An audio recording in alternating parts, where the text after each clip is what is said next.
Yo, what's up? Magandang tanghali guys, Chris TV. Welcome back to my channel again guys.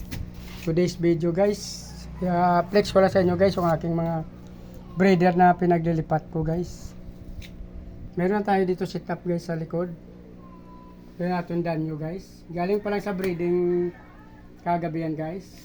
Yung muli ko nilipat ko na rin pati dito guys. Tsaka yung aking kuha ko. Yan o. Yan yung ating kuha ko, tsaka yung muli, nilipat na natin kasi marami makukulit ng mga bata sa labas doon. Kasi since tabi ng kalsada, maya maya nila guys pinapakialaman. Lalo na kagabi daw, meron kagabi na punta.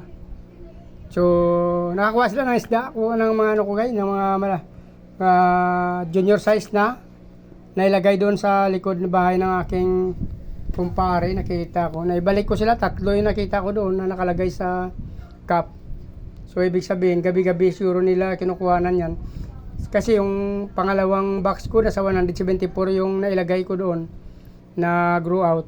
Mga nasa 15 piraso na lang guys. So, palagay na natin may namatay kahit mga 50 piraso guys. Ang dami na rin nila nakuha siguro guys.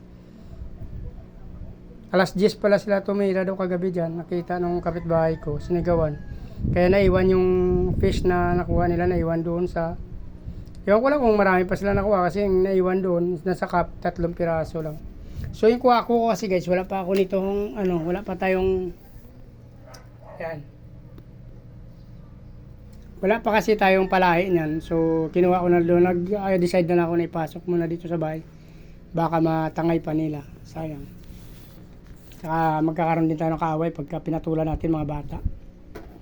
Ito rin yan yung aking guys, so yung pay dirt. Inilipat rin akong feeder na nasa tab lang ng mineral water. Ayan naman yung ating RDSS. Dito Black Moscow. May pride din tayo dyan. May pride din tayo dyan guys. Oh.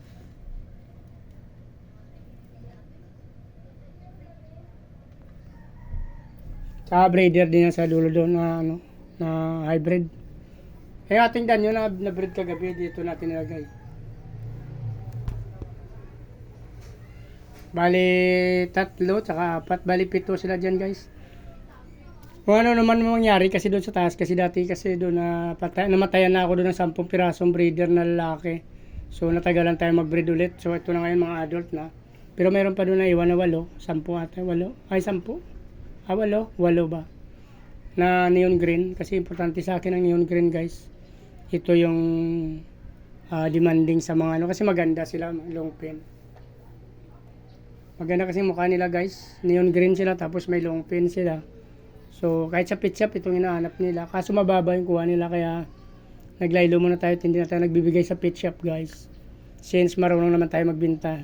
So palipat-lipat na lang tayo sa mga tabing kalsada.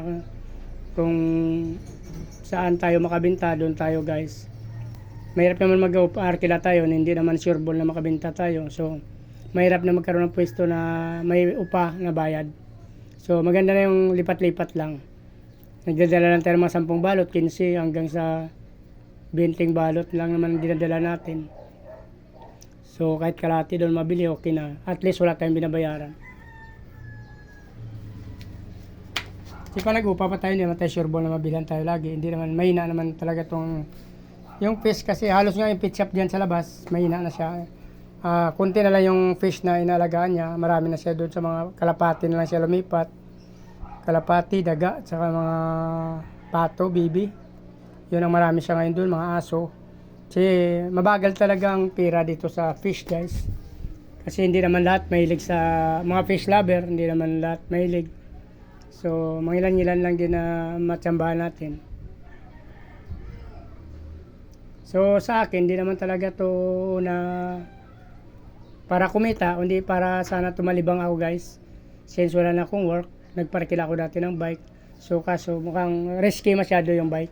Kasi umaabot sila sa malayo. Kasi biro mo dito ako sa Caloocan dulo, Balagbong dulo. Nakarating sila ng Santo Niño, Bulacan. Nakarating sila ng Valenzuela doon sa tollgate. So medyo malayo yan dito guys. Medyo delikado. Risky kasi mga parkila ng bikes. Actually maganda ang kita sana sa parkila ng bikes. Minimum ka sa 150, 200, 300. Pag Sabado-Linggo, kikita ka ng 300, 400.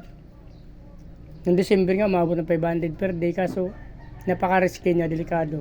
pag natagalan ibalik yung bike, akala mo nabangga na, parang yun lagi iniisip ko. So parang natatakot na rin kami kasi may nabangga akong bike guys, buti hindi naman na disgrasya yung sakay, na yupi yung likuran na bahagi ng gulong.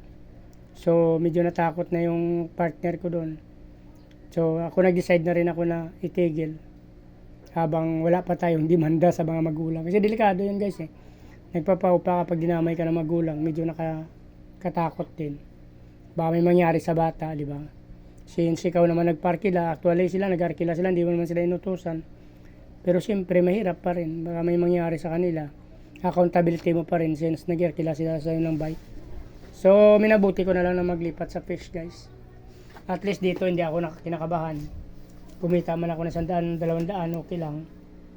Kung hindi man tayo kumita, wala man upa, dito na naman sa bahay.